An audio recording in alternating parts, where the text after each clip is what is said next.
Good morning, Story Trading VIPs. We've been nailing it all week on the pre-market prep show. Our analysis has been spot on. We made a little pivot this week after Microsoft and Google earnings. We saw the price reaction to that, and we turned bullish for the rest of the week for the Fed and the Apple earnings, and that worked out great for us. We'll get into some specifics, and I know we had Apple, Amazon, Intel earnings last night. But first, we're going to bring on Chris Tarbert to talk about Clearfield. Chris, how you doing this morning? Great. Thanks, Ben. Awesome. So Clearfield yesterday reported earnings. This has been a stock that you've presented many times. It's a Story Trading VIP pick. Earlier this week, I submitted it as the official Story Trading pick on the Wolf Financial Spaces show for Trade of the Week.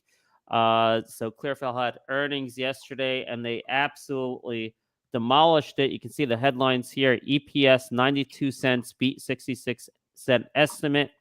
Sales 71 million, beats 54 million estimate. So what was your take on earnings, and where do you think the stock is going from here?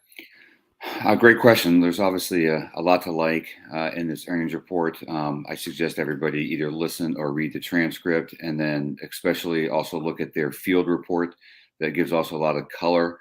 It's a great PowerPoint presentation on sort of where they're at, and if you haven't followed the company, a good way to sort of get started. As far as the earnings report goes, it covered a lot of the things that I was looking for and that you and I discussed. One was it looks like they've completed their expansion in Mexico, tripling their production space and also doubling their distribution center and space in Minnesota. So that was number one. Number two, they talked a lot about their acquisition of Nestor Cables, the company that's been a partner of theirs in Finland, and what that means for the company. I think they're going to pull some of the production of the Clearfield drop cable from Finland to Mexico, not only to increase margins, but to also speed delivery. And then lastly, they talked about the increase in backlog. And what I think was important there is that less than 5% of the backlog was from the government grants that are coming out here in the next 2 to 3 years, including the BEAD program and the Rural Development Opportunity Fund. So most of the huge success that you've seen from them in the last year or so has been really just organic growth. They also, and these are two bonus parts that I saw, but a lot of that organic growth is Sherry, the CEO, really talked about increasing market share. So I think their investment in delivery and they're able to service their customers has helped them not only grow market share for existing customers, but also for new customers.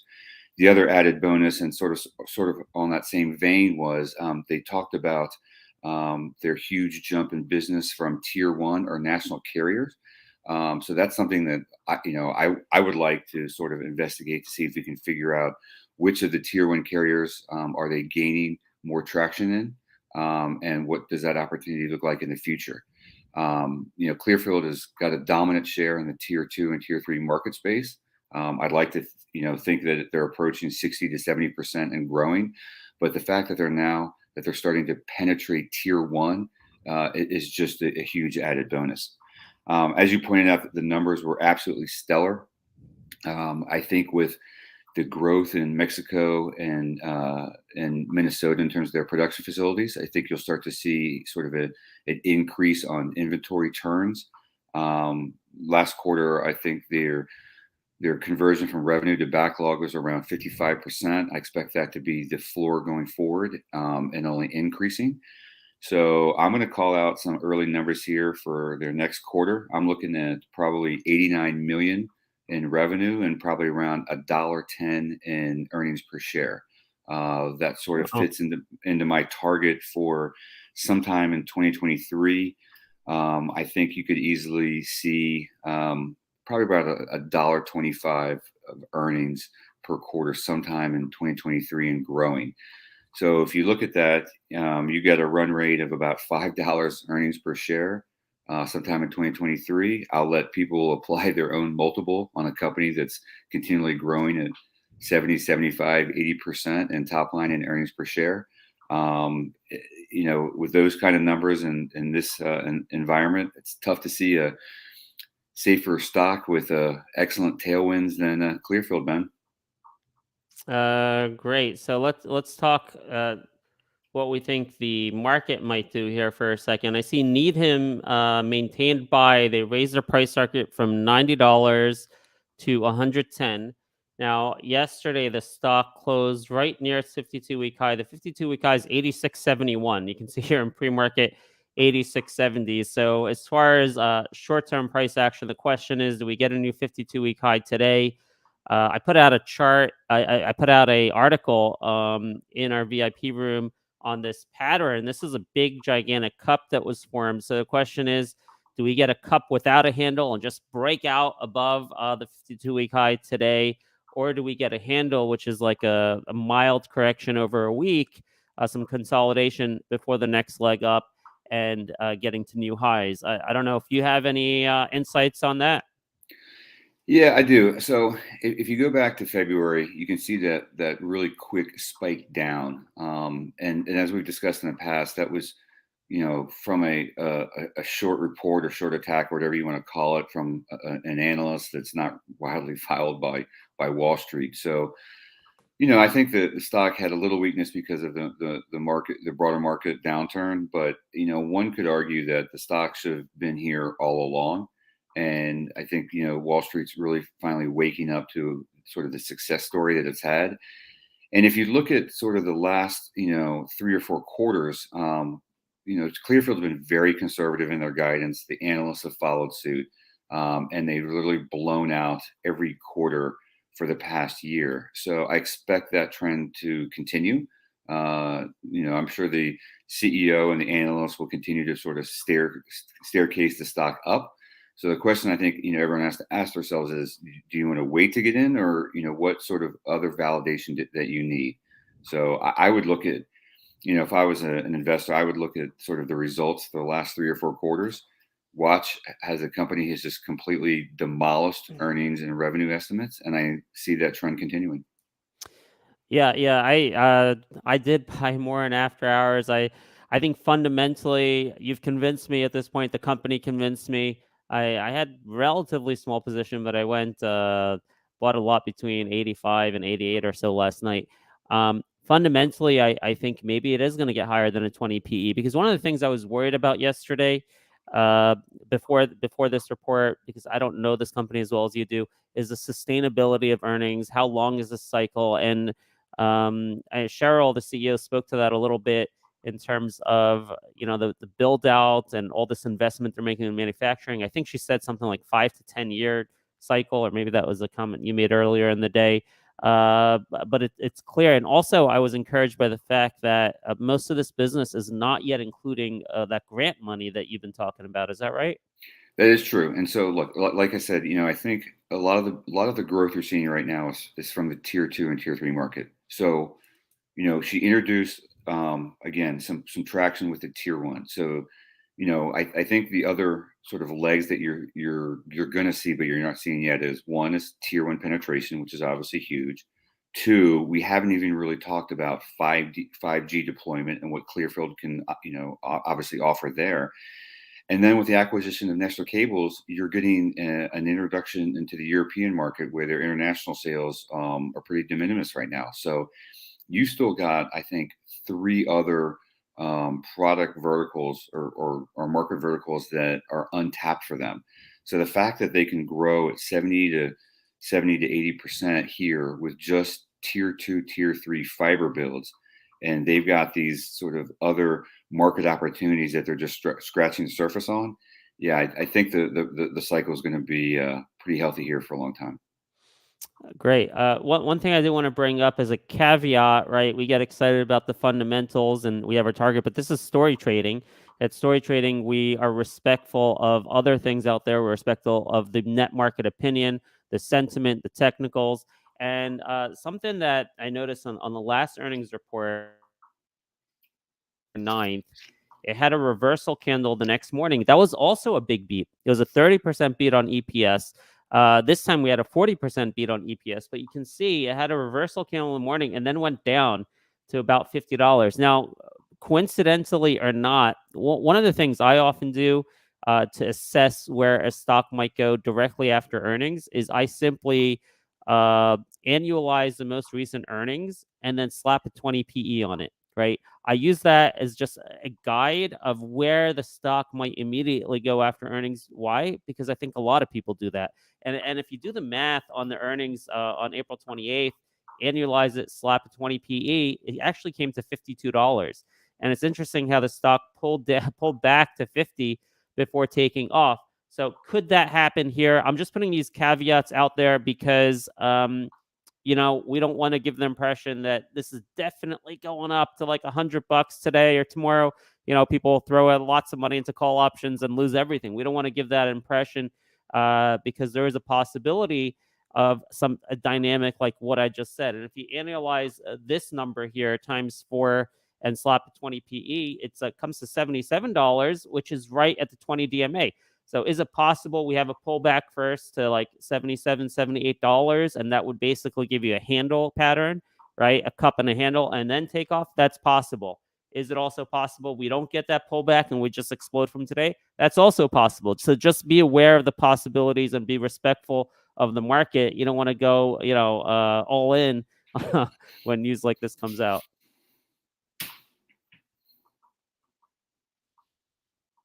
So, Chris, any other closing comments on this?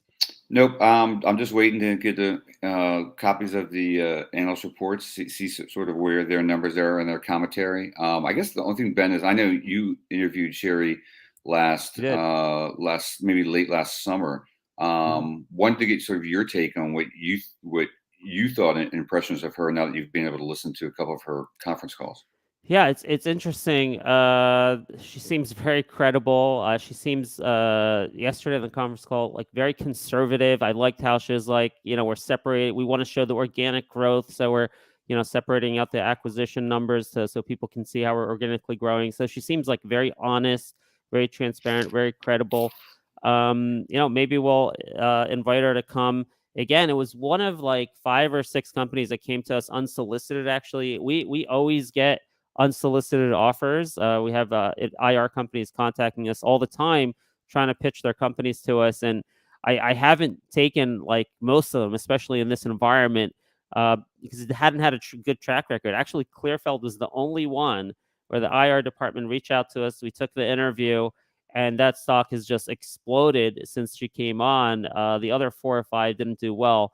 But, we have that connection, so maybe we'll invite her back on. Yeah, I think it'd be a good idea. And I think one of the other points that I was remembering from the conference call is she did mention potentially the opportunity for inorganic growth. So I wonder if, that's her tipping her hand that maybe there's a potential another M&A opportunity like Nestor Cables that they would look at down the road, which Right. again, They have no debt, right? They have no debt. They're printing cash. They are printing cash. They have no debt, but they did use, I think, around 16 million of their credit facility to buy Nestor. I think they still have some left, but again, with their cash generation here in the next year or so, now that they've for the most part completed their build outs in Mexico, Minnesota, maybe they see another sort of bolt-on addition to shore up their supply chain and speed their delivery. Great. Awesome. Sounds good, Chris. Thank you so much. Appreciate you taking the time out. You've been an awesome asset to the community. Helped a lot of people make money in this name. So let's keep it going. Thanks, Ben. Appreciate it. Talk to you soon. Thank you. Yep. Take care. All right. So that took up most of our time. We got to be super fast here. We had Apple, Amazon, Intel earnings last night. So let me try to sum it up. Apple beat on the top and bottom line. They did, but it was reduced expectations. Amazon beat on the top and bottom line, but it was their first loss in a long time. Now with Apple, there is some softness out there in different categories. But what was interesting, the iPhone was resilient. The iPhone, there was no demand destruction in the iPhone. Honestly, it took me by surprise. I've been warning about that iPhone sales could be going down because of inflation. That hasn't happened, so that's great.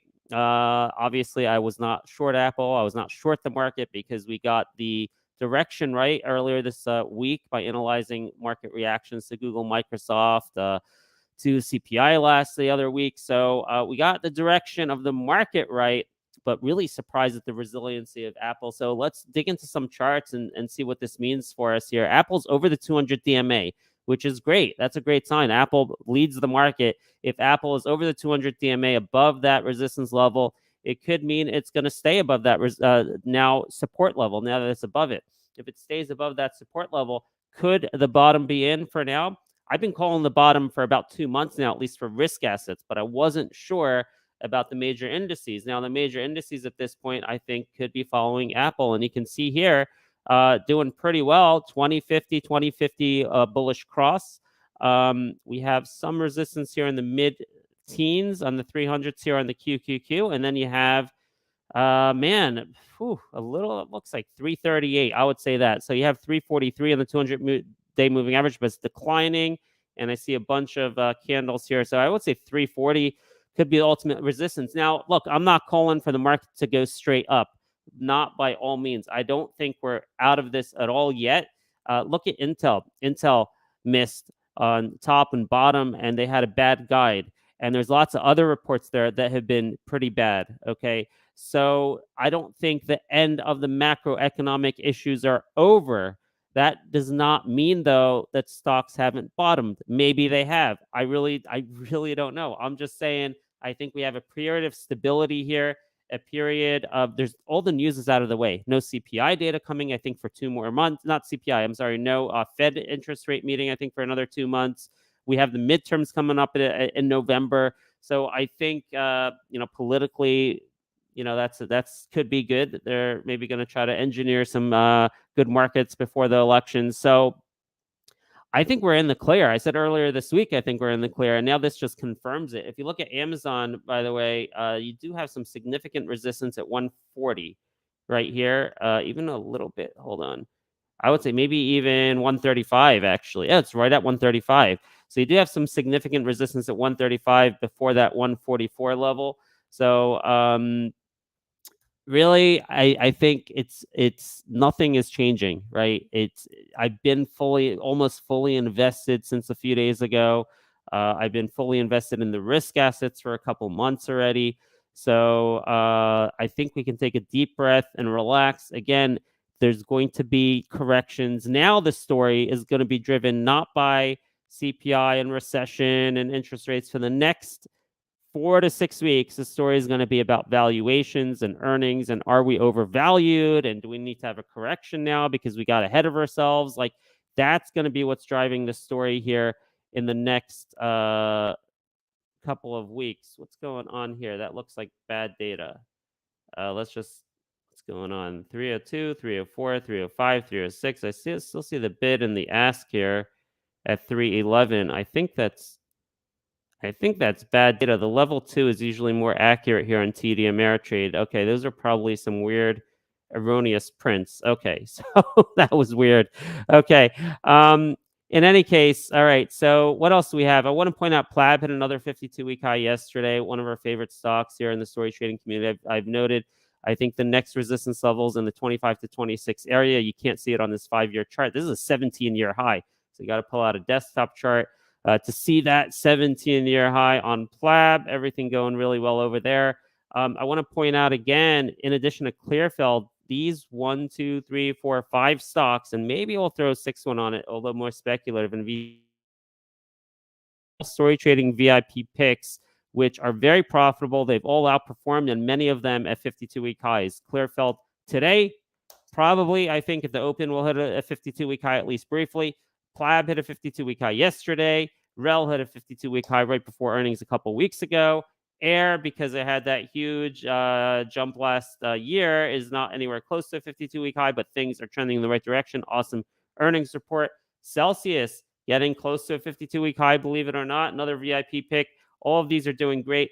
VTSI, more speculative. They're profitable, but it's a microcap company. They're potentially having some execution issues. Maybe we'll find out. There's a little bit of an earnings anticipation run right now because earnings are next week after they cured their default, being late on filing.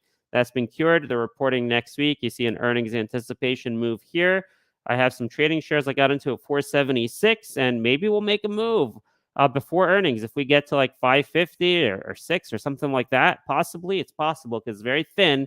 I'll be taking some of those trading shares off the table or selling more $5 covered calls, which I've been doing 2 months in a row. So that's turned out to be a profitable trade getting into VTSI. SIGA, 52-week highs. Now, this one, we never made a VIP presentation on it, but we've been all over it. We called basically on this day, July 21st, we had in our morning show right here, we said, could SIGA be for real? Is monkeypox for real? And we nailed that inflection point in the monkeypox story a couple days before it took off. Now, I've been playing it by shorting puts, so I'm not making a ton of money, but a lot of people in our community took those cues, making a ton of money. The fundamentals on this, very solid. I shared it in the VIP research room. This company is printing cash, buying back shares, very strong. And it's not just a smallpox. It's not just a monkeypox. It's really, this was actually driven by smallpox. Stockpiling of smallpox drugs before monkeypox is really what changed the fundamentals for this company, even before all of this started. So, man, we're getting stretched here.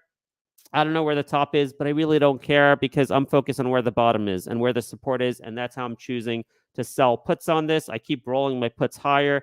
At this point, it started out as little money, but I'm like close to making 10 grand now just selling puts. Yeah, I could have made 100 grand going long, but what I'm doing is a lot less riskier. You don't really have to worry about it. You can sleep at night. Very easy to make money on this by selling puts right now on SIGA. Although I may buy back some of them today with the great run it's at 100% really in 5 days. I want to point out UEC. It's a uranium company that's been getting a little bit into a bidding war. DNN, one of the stocks that is a VIP pick, is the one putting in the competing offer for UEC. So perhaps that's another positive sign. For uranium, we're looking at, remember the alternative energy stocks did really well on this bill that passed the House the other day. So, or was it the Senate? I think it was the Senate with Manchin. Yep, passed the Senate with Manchin, or at least got a support. So we saw all those alternative energy stocks go up, including nuclear, SMR, 52-week highs on SMR almost every day. Doing really well. All right. Want to point out just MACE. I'm really late. Gotta run.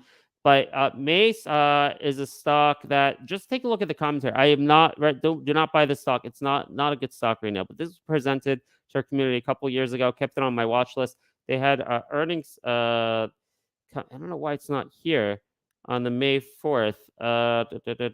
Okay, it's not here. But if you go to Seeking Alpha, you can look at the transcript of the earnings on Seeking Alpha, and you can see some macroeconomic commentary. And I thought it was very interesting that they're specifically blaming inflation and decreased consumer discretionary spend for people buying less MACE products, like at the checkout counter with some of their partners. That's where they sell their items. And that was, to me, it made sense. And it's a very clear indication that there are spots in the market that are really being hurt by this decreased consumer discretionary. Apple basically proved that iPhones are not discretionary. So I've been wrong about that for months. iPhones apparently are not discretionary, but MACE and other products are discretionary. Even something that, on the very superficial surface, you say, oh, that's a security item. How can security be discretionary? But it's discretionary if it's a security item that's simply a nice to have, not that you have to have it.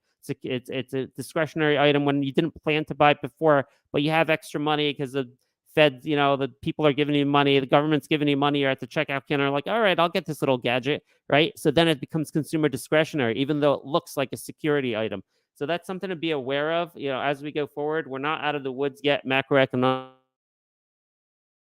by lower consumer discretionary spend. So you got to be careful. Think about the stock you're invested in, the company you're invested in, the product they're selling. Is it consumer discretionary? Can it be impacted by these macro situations we're seeing?